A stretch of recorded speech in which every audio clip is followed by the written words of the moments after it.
Hello student, आज की इस वीडियो में हम बात करेंगे ऑर्गल डायग्राम्स के बारे में।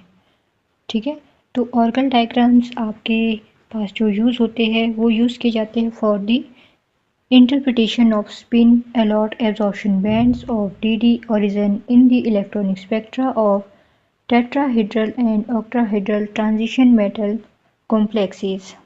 तो ऑर्गल डायग्राम क्यों यूज़ किए जाते हैं?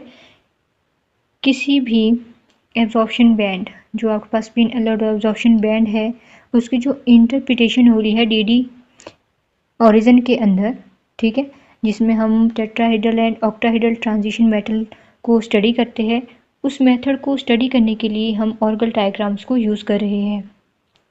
It is use to assign the electronic transition in weak field और high spin transition metal complex and all the tetrahedral complexes. So ये क्यों यूज़ हो रहा है? हम इसको यूज़ करें असाइन करने के लिए जो हमारे पास इलेक्ट्रॉनिक ट्रांजिशन है, दोनों आपके पास जो ट्रांजिशन मेटल की स्टेट आती है या स्पिन आती है, जैसे आपके पास वीक फील्ड स्पिन होगी, हाई फील्ड स्पिन होगी, और टेट्राहेड्रल कॉम्प्लेक्सेस की जो इलेक्ट्रॉनिक ट्रांजिशंस है इन फील्ड के अंदर, उनको स्टडी करने के लिए भी हम ऑर्गल डायग्राम्स को यूज़ करते हैं। It can't be used for low spin or strong field complexes because octahedral field is stronger than dd electronic repulsion.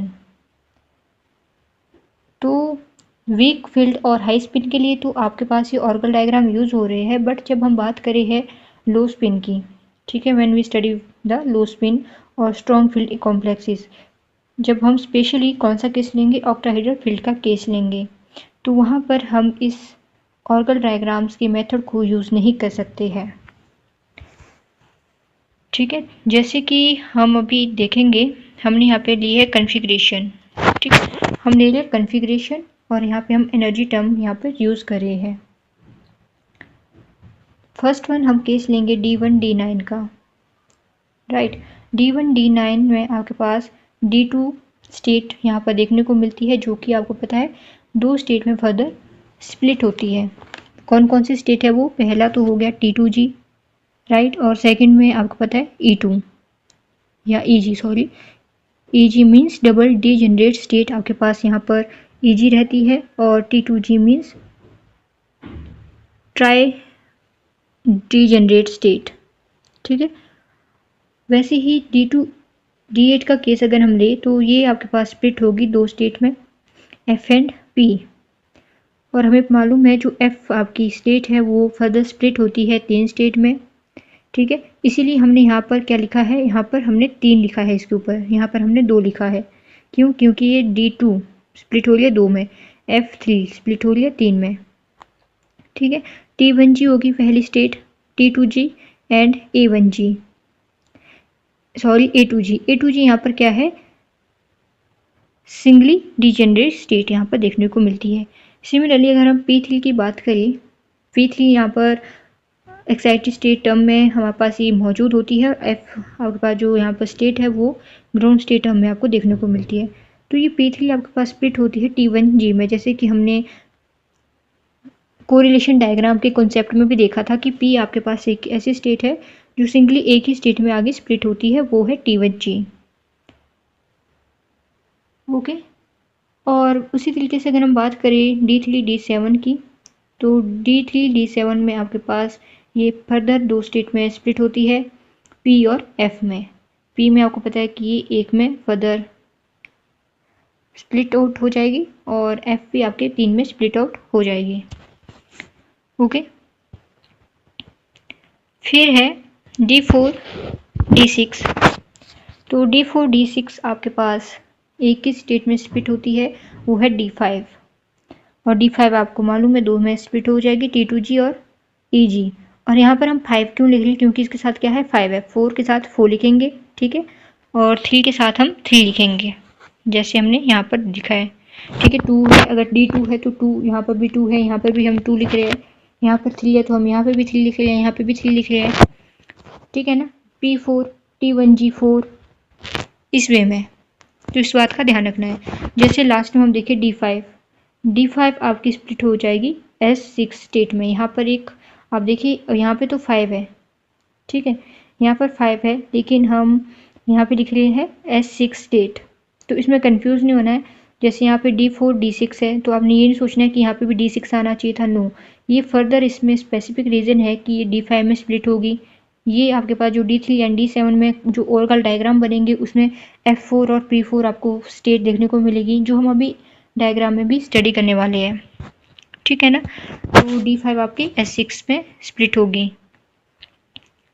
फिर बात करते हैं how to use Orgel diagrams. Orgel diagrams को हम कैसे यूज़ करेंगे। Orgel diagrams for any particular configuration of a metal ion under the influence of weak octahedral and tetrahedral. तो जब हम ऑर्गल डायग्राम को यूज़ करेंगे, ठीक है, उनको कैरी आउट करेंगे, तो उसके लिए हम कुछ फॉलोइंग ऑपरेशन को यहाँ पर अप्लाई कर रहे हैं, ठीक है। वो ऑपरेशन कौन कौन से है। पहला तो हो गया आपके पास right on the spin multiplicity of ground and excited state. तो सबसे पहले हमने जब भी ऑर्गल डायग्राम बनाने हैं, हमने जो हमारे पास कंपाउंड दिया गया, जैसे हमारे पास D1 D9 का दिया गया है, ठीक है, D1 D9 का अगर हमारे पास कोई कंपाउंड दिया गया है तो हम सबसे पहले क्या करेंगे, स्पिन मल्टीप्लिसिटी लिखेंगे। जो आपके पास दो स्टेट होती है, एक ग्राउंड वाली एक एक्साइटेड वाली, उनकी हमने स्पिन मल्टीप्लिसिटी लिखनी है। उसके बाद हम लिखेंगे then same multiplicity for the term energy level obtain from the splitting of terms. उसके बाद हमने क्या करना है, जो सेम मल्टीप्लिसिटी वाली आपके पास एनर्जी टर्म हो रही है, ठीक है, उसको हम स्प्लिटिंग की फॉर्म में लिख देंगे। Include subscript G in octahedral state and exclude subscript G in tetrahedral state. तो यहाँ पर दो बातें की गई है कि हमने सबस्क्रिप्ट G लगाना है ऑक्टाहेड्रल स्टेट में, और टेट्राहेड्रल स्टेट में हमने ये सबस्क्रिप्ट नहीं लगाना है। Okay, show all possible transitions from ground state to various excited state. तो हमने सारी की सारी जितनी भी हमारे पास पॉसिबल ट्रांजिशन स्टेट बन रही है ग्राउंड स्टेट से एक्साइटेड स्टेट, उन सभी को शो करना है, ठीक है। इस तरीके से आपके पास ऑर्गल डायग्राम्स देखने को मिलते हैं, राइट। जैसे हम यहाँ पर स्टडी करेंगे combined spectra of D2 D3 D7 and D8, तो ऑर्गल डायग्राम हमने इसमें बनाना है। तो ये है एक वे जिसमें हम कंबाइंड स्पेक्ट्रा शो कर रहे हैं ऑर्गल डायग्राम्स का, ठीक है। तो सबसे पहले आपने क्या करना है, सबसे पहले ये वाली लाइन यहाँ पर बना दी, एक ऊपर को आपने लाइन बना दी, ठीक है। यहाँ को हमने एनर्जी शो कर दी, राइट, और इस तरफ आपने DQ वैल्यू यहाँ पर शो कर दी, नीचे वाली साइड को DQ वैल्यू यहाँ पर शो हो रही है। ओके, तो यहाँ पर आपने 0 लिखना है सबसे पहले, और यहाँ पर एनर्जी लिखना है। यहाँ पर आप देखिए हम क्या स्पेक्ट्रा शो करे हैं, एक कंबाइंड स्पेक्ट्रा शो करे हैं D2 D3 D7 and D8 में। तो इस साइड हमने क्या लेना है, D2 D7 टेट्राहेड्रल लेना है, और इस साइड हम ये ही ऑर्गल डायग्राम रिप्रेजेंट करे हैं D2 D7 ऑक्टाहेड्रल वाला, और इस साइड हमने D3 D8 ऑक्टाहेड्रल बना दिया, D3 D8 टेट्राहेड्रल इस साइड बना दिया। मतलब कि हम इसको एक एक करके भी स्टडी करेंगे, टेट्राहेड्रल है ऑक्टाहेड्रल का केस हम यहाँ पर यूज़ कर रहे हैं। तो अगर आपने टेट्राहेड्रल के लिए आपको पूछा गया, अगर इस स्टेटमेंट में आपसे ऑर्गल डायग्राम पूछा गया, ठीक है, कि आपके पास D2 D7 टेट्राहेड्रल का आ गया और D3 D8 ऑक्टाहेड्रल का आ गया, ठीक है, तो आपने इस साइड का ऑर्गल डायग्राम रिप्रेजेंट करना है, तो आपने बस इतना सा इसको शो करना है, ठीक है। अगर आपसे पूछा गया D2 D7 octahedral and D3 D8 tetrahedral, तो आपने इस साइड का ऑर्गल डायग्राम रिप्रेजेंट करना है, और कंबाइंड फॉर्म में आपने ये टोटल ऑर्गल डायग्राम बनाना है, ठीक है। तो टोटल ऑर्गल डायग्राम में हम क्या करेंगे, सबसे पहले तो आपको पता होना चाहिए कि ये जो ऑर्गल डायग्राम है ये दो स्टेट में स्प्लिट हो रहा है, ठीक है। पहली स्टेट कौन सी है आपके पास, यहाँ पर पहली है P, और दूसरी आप देखिए यहाँ पर F है, P और F, ठीक है। P और F में आपके पास स्प्लिट हो रहा है। P आपको पता है P स्प्लिट होता है आपके पास T1G में, ठीक है ना, और F भी आपको पता है कि F कहाँ में स्प्लिट होता है आपके पास, F स्प्लिट होता है T1G T2G एंड A2G में, ठीक है। देखिए यहाँ पर देखिए T1G T2G A2G, ये आपके पास किसकी स्टेट है, F की स्टेट है, ठीक है, राइट। ये भी F की है, ये भी F की है, ये भी F की है। तो F आपके तीन स्टेट में स्प्लिट हो रहा है। तो सबसे पहले आपने तो बीच वाली लाइन ये बनानी है, इसी से ड्रॉ करना है। तो एक आपके पास F यहाँ स्प्लिट हुआ, दूसरा इधर को, तीसरा यहाँ पर T1G, T2G एंड A2G। उसी तरीके से आप यहाँ देखिए, यहाँ पर F आपके स्प्लिट हो रहा है A2G में, ठीक है, T2G में एंड T1G में, राइट। और P वाला आपके पास स्प्लिट हो रहा है A1 T1G एंड T1G में। तो थ्योरेटिकली अगर हम इन ट्रांजिशन को देखें तो हमारे पास जो एक्सपेक्टेड ट्रांजिशन आती है, ठीक है, जो एक्सपेक्टेड ट्रांजिशन आपके पास यहाँ पर आ रही है वो क्या है, T1G, T2G। ये जो आपके पास ट्रांजिशन शो हो रही है वो है लोएस्ट एनर्जी की ट्रांजिशंस, ठीक है, इनकी क्या एनर्जी क्या है, लोएस्ट है। और उसी प्रकार आप ये वाली देखिए, T1G स्प्लिट हो गया T1G में, F से ये स्प्लिट होकर गई है P में, तो इसकी जो एनर्जी है वो रहेगी हाईएस्ट। ओके, अब अगर हम बात करें organ diagrams for D1 and D9 ions की, तो ये स्पेसिफिकली आपको एक टर्म दी गई होगी, D1 एंड D9 के बीच आपने ऑर्गन डायग्राम को रिप्रेजेंट करना है। ओके, तो ऑक्टाहेड्रल फील्ड में आप देखिए यहाँ पर, ये हम ऑक्टाहेड्रल फील्ड की बात कर रहे हैं। D1 के एग्जाम्पल में हम ले रहे हैं TiH2O6 3 पॉजिटिव का एग्जाम्पल, ठीक है, एक कॉम्प्लेक्स हमने ये लिया। तो आपके पास ये जो D2 है ये स्प्लिट हो जाएगा EG एंड T2G में, और इसकी जो स्पिन स्टेट है वो इस तरीके से रिप्रेजेंट यहाँ पर होगी। फर्स्ट ऑफ ऑल ये आपने माइंड में रखना है। और अगर हम कॉम्प्लेक्स की बात करें तो कॉम्प्लेक्स आपके पास कलर में रहता है पर्पल, पर्पल कलर का ये कॉम्प्लेक्स बनाता है, और इसकी जो DD ओरिजिन है वो अपीयर होता है 20,400 सेंटीमीटर इनवर्स पे, एब्जॉर्प्शन जो इसका बैंड बनना है CF के बीच, ठीक है। सो इसके बीच ओनली एक ही इलेक्ट्रॉन है जो D ऑर्बिटल्स में एंटर करेगा, वो है Ti3 positive ion, therefore it has only one energy term, वो एनर्जी टर्म क्या है, D2, राइट। और इसका जो आपके पास ऑर्गन डायग्राम बनेगा वो बनेगा इस वे का। ओके, और ये यहाँ पर इसका ग्राफ बन रहा है जिसमें हम इसका जो एब्जॉर्प्शन बैंड आ रहा है वो आ रहा है 20,400 सेंटीमीटर इनवर्स के ऊपर। तो ये भी आपने ज़रूर है कि आपने ये भी रिप्रेजेंट करना है जब आपको एग्ज़ाम में ये क्वेश्चन आता है, ठीक है। सबसे पहले आपने D1 एंड D9 आयन के बीच में जब हम ऑक्टाहेड्रल फील्ड की बात कर रहे हैं तो ये वाला एग्जाम्पल सेट करना है, और साथ ही साथ में इसका जो पीक बन रहा है, एब्जॉर्प्शन बैंड का पीक कहाँ पर आ रहा है वो भी आपने शो करके बता देना है। तो ये दोनों डायग्राम आपके पास इंपॉर्टेंट रहते हैं, ठीक है।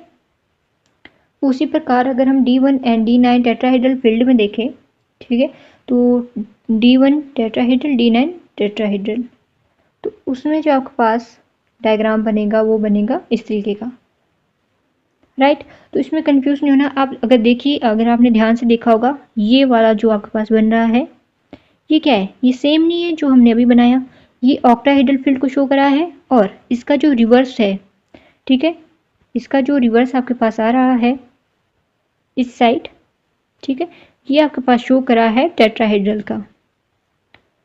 ओके, तो ये टेट्राहेड्रल के लिए हम बनाएंगे, ये हम ऑक्टाहेड्रल के लिए यहाँ पर बनाएंगे, राइट। फिर हमारे पास एक और कॉम्प्लेक्स आता है D3 एंड D7 का आपने कॉम्प्लेक्स लेना है, और दोनों केसेस में इसका जो ऑर्गन डायग्राम है वो भी बनाना है, ठीक है, और ये आपके एग्जाम पॉइंट ऑफ व्यू से इम्पॉर्टेंट रहता है, राइट। तो D3 ऑक्टाहेड्रल एंड D7 हमने टेट्राहेड्रल का केस लेना है, और यहाँ पर आप देखिए D7 ऑक्टाहेड्रल, D3 टेट्राहेड्रल। आप चाहो तो अगर आपको एग्जाम में क्वेश्चन आता है कि आपने इन दोनों कॉम्प्लेक्स के लिए बनाना है या फिर एक ही कॉम्प्लेक्स के लिए बनाना है, तो आप इस वे में डायरेक्ट पूरा डायग्राम शो कर दीजिए, ठीक है, और इसको बना लेना है उधर, राइट। तो आप यहाँ देख सकते हैं, हमने सबसे पहले अगेन एनर्जी जो भी हमने बात की थी पहले उसी वे में इसको करना है, स्प्लिट करना है F एंड P में। तो आप देखिए दोनों में सिमिलरिटीज़ क्या है, जो हमने अभी आपके पास D1 एंड D9 का केस देखा था और कंबाइंड स्पेक्ट्रा देखा था, उसमें भी तो आपके पास यही स्प्लिटिंग पैटर्न देखने को मिल रहा था। तो ऑर्गन डायग्राम्स आपके सारे के सारे सेम देखने को मिलते हैं कि सब में सेम ही चीज़ हो रही है। आपके पास स्प्लिटिंग यहाँ पर देखने को मिल रही है F एंड P में, और F एंड P में आपको पता है F 3 में स्प्लिट हो जाएगा और P आपके पास 1 में ही स्प्लिट रहेगा, ठीक है ना। बाकी तो इसमें कोई चेंजेस आपको देखने को मिल नहीं रहे हैं, राइट। तो आप इस डायग्राम को वहाँ पर बना दीजिए, organ diagram for D3 and D7, अगर हम बात करें एग्जाम्पल की कि हमने इसमें क्या एग्जाम्पल देना है D3 एंड D7 में, तो D3 में हम ले लिए हैं CrH2O6 पॉजिटिव का। कई बार एग्जामिनर आपसे डायरेक्ट इसी में क्वेश्चन पूछ लेता है, ये भी आपके पास इंपॉर्टेंट है। एग्जाम्पल आपको एग्जाम में इस टाइप से भी क्वेश्चन आ सकता है, ठीक है। एग्जाम्पल के थ्रू भी आपसे क्वेश्चन किए जा सकते हैं। तो आप देख लीजिए यहाँ पर इसकी जो स्टेट बन रही है, ठीक है, और कैसे ये स्प्लिट हो रही है, ये भी यहाँ पे मैंने मेंशन किया है। और D7 का केस है, D7 में भी आपके पास यहाँ पे स्प्लिटिंग का जो पैटर्न है वो यहाँ पर शो किया गया है, ठीक है। तो अगर कलर की बात करें इस कंपाउंड की,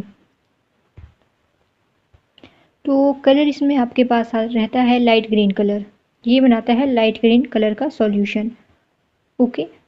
और इसका जो एब्जॉर्प्शन बैंड बनता है वो बनता है 17,000 सेंटीमीटर इनवर्स पर, और या फिर 24,000 सेंटीमीटर इनवर्स पे बनेगा, ओके। उसी प्रकार अगर हम इस वाले कॉम्प्लेक्स की बात करें D7 वाले कॉम्प्लेक्स की, तो इसका जो कलर रहता है वो रहता है पिंकिश वॉयलेट, राइट। और इसका जो एब्जॉर्प्शन बैंड है वो रहेगा आपके पास 8,000 सेंटीमीटर इनवर्स भी रह सकता है, 19,600 सेंटीमीटर इनवर्स भी हो सकता है वो, या फिर 21,600 सेंटीमीटर इनवर्स में भी ये देखने को मिलता है आपके पास, ओके। और ये स्प्लिटिंग इसकी यहाँ पर शो है। उसके बाद हम बात करते हैं Orgel diagram for D4 and D6 ion के लिए, ठीक है। तो D4 हमने ऑक्टाहेड्रल एंड टेट्राहेड्रल यहाँ पे शो किया है, और D6 ऑक्टाहेड्रल, D6 टेट्राहेड्रल यहाँ पे मेंशन है, ठीक है। तो कुछ नहीं, यहाँ पे एनर्जी इस टाइप को एनर्जी है, यहाँ पे DQ वैल्यू यहाँ पर इसकी शो की गई है, और आपके पास ये डायग्राम बन जाएगा D4 एंड D6 के लिए। अब यहाँ पर आप देखिए एक इंटरेस्टिंग चीज़ क्या हुई है कि यहाँ पर हमने D5 ही लिखा है ओनली, ठीक है। तो जो D4 एंड D6 आयंस है वो आपके पास D5 स्प्लिटिंग देता है, और आपको पता है D5 किस में स्प्लिट हो जाता है, EG एंड T2G में, इसीलिए हम इस तरीके से इसको बना रहे हैं, ओके। और यहाँ पर D5 हमने लिख देना है। तो आपने इसको एक बार अच्छे से देख लेना है और उसको ड्रॉ करके रखना है। और स्पेसिफिकली अगर ऑक्टाहेड्रल का केस बनाए तो ये आपके पास डायग्राम बनेगा, ठीक है। और इसकी एब्जॉर्प्शन पीक यहाँ पर ये आपके पास रहेगी 15,000 के आसपास, या फिर 14,000 सेंटीमीटर इनवर्स भी रह सकती है, अप्रॉक्सीमेट 15,000 हम लेते हैं। What is Tanabe Sugano diagrams? Tanabe Sugano diagrams आपके पास दो साइंटिस्ट ने डिस्कवर किया था, ठीक है, और उन्हीं के नाम पे आपके पास इन डायग्राम्स का नाम दिया गया है। इनके कॉम्बिनेशन का जो आपके पास नाम बनेगा, जैसे तनाबे एंड सुगानो, ठीक है। तनाबे एंड सुगानो दो साइंटिस्ट थे जिन्होंने इसको डिस्कवर किया, इसलिए इसका नाम क्या पड़ गया, तनाबे सुगानो डायग्राम्स। और ये आपके पास स्टेटमेंट दी गई थी 1954 में। ये प्रोवाइड करता है certain diagrams for the interpretation of electronic spectra.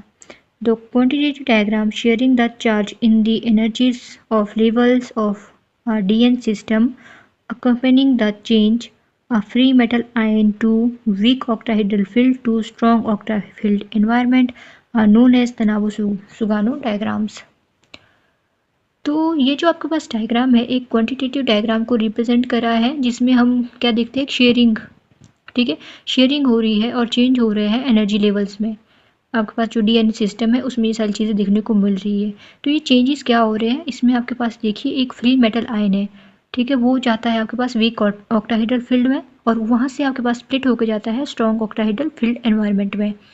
और इनकी ओवरऑल जो स्टडी है इन डायग्राम्स की, उसको इन्होंने क्या कहा, तनाबो-सुगानो डायग्राम। अपने ही नाम से इन्होंने ये डायग्राम का नाम बता दिया कि इसको हम कहेंगे तनाबो-सुगानो डायग्राम्स।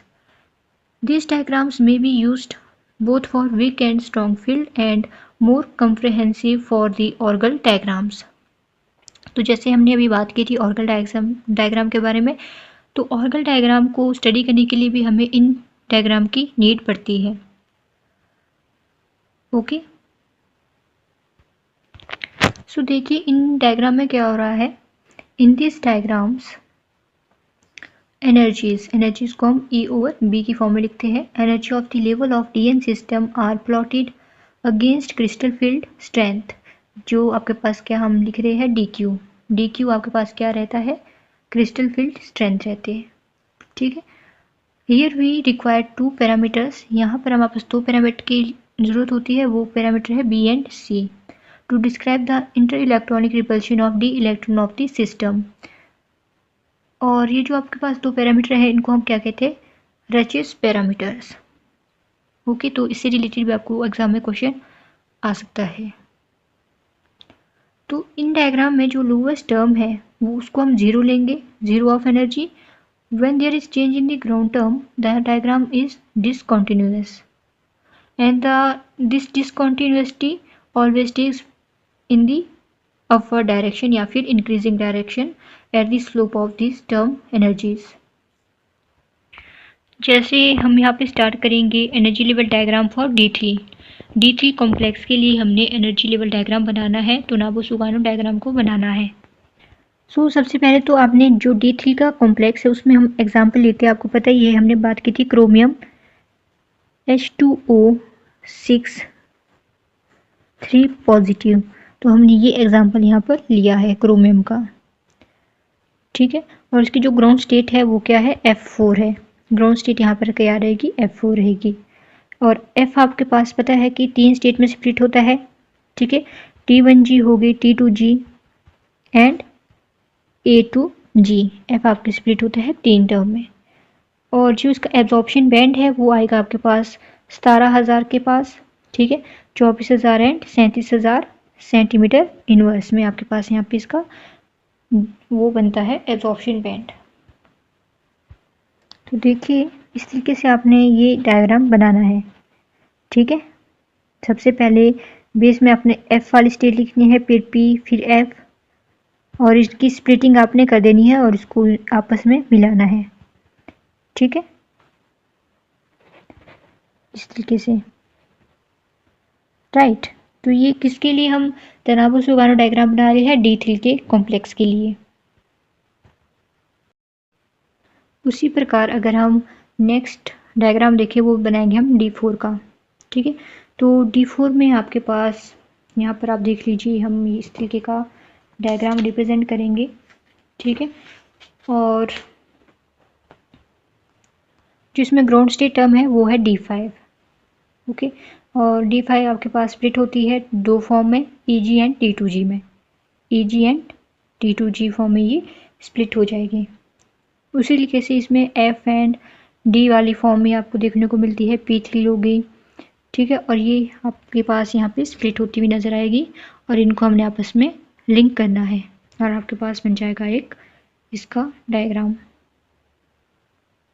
और ये देखिए आपके पास एनर्जी प्रोफाइल डायग्राम और इसकी जो पीक्स आ रही है वो यहाँ पर दी गई है, ओके। तो ये रहेगा आपके पास D4 का। अब अगर हम बात करें D5 कॉम्प्लेक्स की, तो D5 कॉम्प्लेक्स में आपके पास दो टाइप की पीक्स देखने को मिलती है, शार्प पीक्स भी मिलेगी और वीक पीक्स भी मिलेगी, राइट। जैसे कि हम यहाँ पर एग्जांपल लेंगे और उसका एब्जॉर्प्शन स्पेक्ट्रा यहाँ पे देखिए आपके पास हमने एक एग्जांपल लेना है, ठीक है। और उस एग्जांपल का आपके पास जो डायग्राम बनेगा, जो पीक्स आएगी वो आएगी 27,900 के पास, 29,700 और 32,400 सेंटीमीटर इनवर्स पे, ठीक है। मैग्नीनियस आयन हमें यहाँ पे ले लिया एक्वा सोल्यूशन का, तो ये इसके पास पीक्स आ गई और ये बनेगा इसके पास absorption spectra for octahedral MnF2। तो इसके लिए जो तनाबो-सुगानो डायग्राम बनेगा वो रहेगा इस वे में, ठीक है। तो लास्ट में आप देखिए S6, इसमें ग्राउंड स्टेट स्पिन आपके पास यहाँ पे देखने को मिलती है, ठीक है। F हो गई G एंड I और आपको पता है ये स्प्लिट होगी इस तरीके से फर्दर और इनको आपस में आपने मिलाना है, ठीक है, 1 2 3 इस तरीके से। अब अगर हम बात करें D8 कॉम्प्लेक्स की, ठीक है, तो D8 कॉम्प्लेक्स में आपके पास जो लास्ट वाली स्टेट बनेगी ग्राउंड स्टेट वो है F4 रहेगी। फिर आप देखिए यहाँ पे P है, फिर G है, फिर S1 है, राइट। और ये इस तरीके से S1 A1G में स्प्लिट हो रही है, ठीक है। G आपके पास यहाँ पे स्प्लिट हो रही है T2G में, राइट, A1G T1G। उसी तरीके से P आपके पास यहाँ पे स्प्लिट हो रही है, राइट। तो इस तरीके से ही आपके पास ये बनेगा डायग्राम। F आपके पास दो में स्प्लिट हुई T2G एंड T1G में और ये आपसे यहाँ से मिल रहा है इस तरीके से। तो ये थे तनाबो-सुगानो डायग्राम्स फॉर D8 कॉम्प्लेक्स। अब अगर हम लास्ट डायग्राम की बात करें तो वो हमने लिया है D6 के लिए, the energy diagram for D6, right. तो D6 में आप देखिए D5 इसमें ग्राउंड स्टेट टर्म आपके पास रहेगी और इस तरीके से आपके पास इसका ओवरऑल जो डायग्राम रहेगा ये बनेगा। ओके, ये आपके पास ओवरऑल इसका डायग्राम रहता है।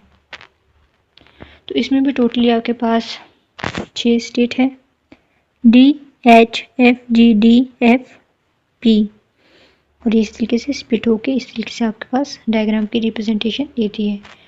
सो टर्म एनर्जी लेवल डायग्राम जो आपके पास यूनिट नंबर 4 था, उसके जो टॉपिक्स थे कुछ इम्पोर्टेंट वो हमने डिस्कस कर लिए हैं।